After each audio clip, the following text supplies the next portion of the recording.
اعوذ باللہ من الشیطان اللعین الرجیم بسم اللہ الرحمن الرحیم لقد من اللہ علی المؤمنین اذ بعث فیہم رسولا۔ السلام علیکم ورحمۃ اللہ وبرکاتہ۔ 27 رجب المرجب کی شب وہ انتہائی اہم ہے کہ جس میں ایک عمل 60,000 سال کی عبادت پہ بھاری ہو جاتا ہے۔ حضرت امام محمد تقی علیہ السلام ارشاد فرماتے ہیں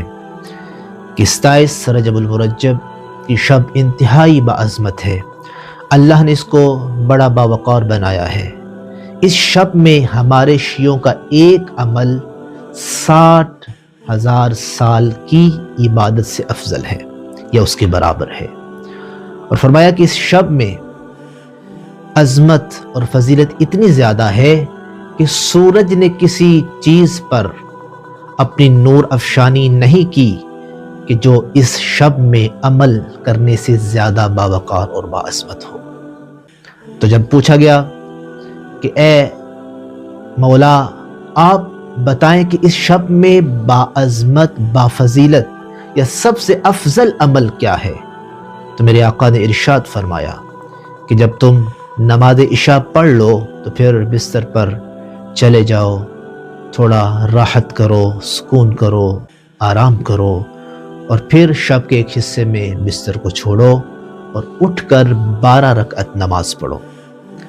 2 رکعت کر کے یہ نماز پڑھنی ہے۔ کہا کہ پہلی رکعت میں سورہ حمد اور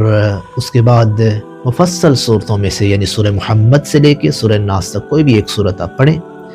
اسی ترتیب سے جب آپ 12 رکعتیں پڑھ لیں گے، اس کے بعد آپ نے 7 مرتبہ سورہ حمد، سورہ کافرون، سورہ ناس، سورہ فلق، سورہ توحید کی تلاوت کرنی ہے، اور اس طرح آیت الکرسی کو بھی آپ نے 7 دفعہ پڑھنا ہے، اور سورۃ القدر کو بھی 7 مرتبہ آپ نے پڑھنا ہے، اور اس کے بعد مفاتیح الجنان میں جو دعا موجود ہے وہ دعا پڑھنی ہے۔ تو فرمایا کہ جو یہ عمل کرے گا، پھر جو بھی وہ دعا کرے گا اللہ تعالیٰ اس کی دعا کو مستجاب کرے گا۔ اور پھر یہ بھی یاد رہے کہ 27 رجب المرجب کی شب میں اپنے گناہوں سے پاک ہونے کا ذریعہ، وسیلہ اور طریقہ غسل بھی ہے۔ اس شب میں غسل کرو اس نیت سے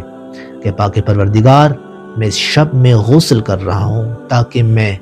جسمانی طور پر بھی پاک ہو جاؤں اور روحانی طور پر بھی پاک